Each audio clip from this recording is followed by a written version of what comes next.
लेकिन श्रवण रंध्र समुद्र के समान है।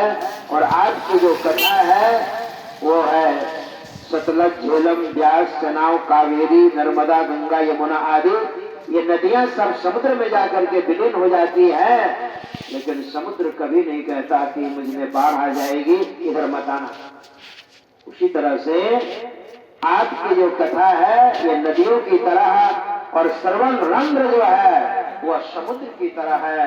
जैसे समुद्र में कभी बाढ़ नहीं आती, ज्वार भाटा तो उसका स्वभाव है।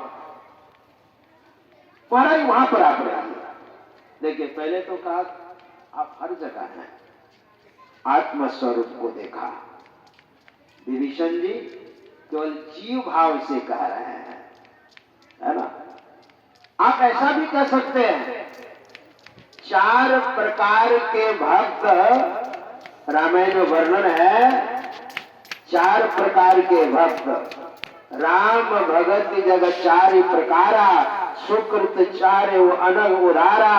और गीता में भी 4 प्रकार के भक्तों का वर्णन है। चतुर्विधा भजन्ते माम जना, सुकृत नौर्जुना, आर्त जिज्ञासुरार्थार्थी, ज्ञानी च भरतर्षभा। आर्त अर्थार्थी, जिज्ञासु और ज्ञानी। आर्त भक्त मतलब दुखिया भक्त,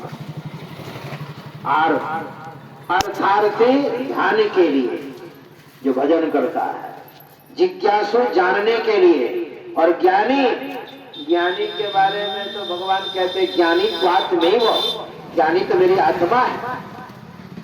दुखिया भक्त है विभीषण जी। अब कहिएगा कैसे महाराज?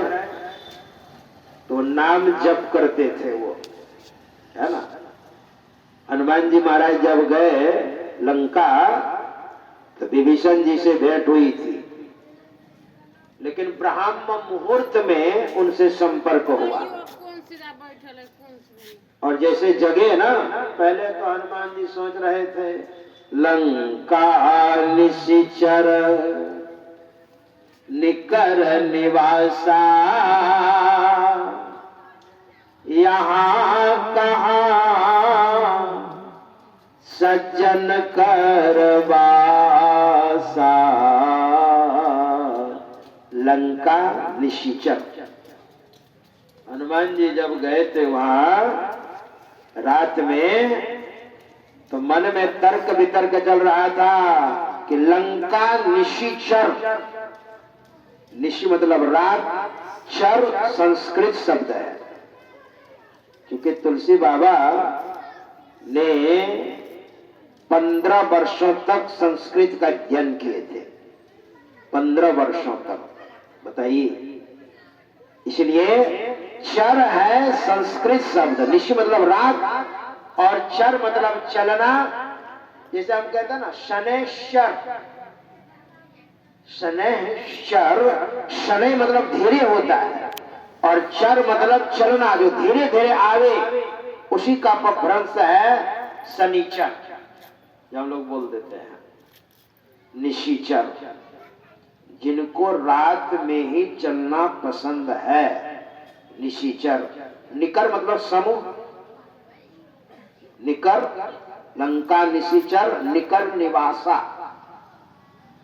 जहां पर रात में चलने वालों की ही संख्या अधिक है, अर्थात राक्षस, यहाँ कहाँ सज्जन करवासा। और यहाँ पर सज्जन का पता कैसे चले? और सज्जन का पता नहीं चले तो माता सीता का कैसे पता लगाऊंगा?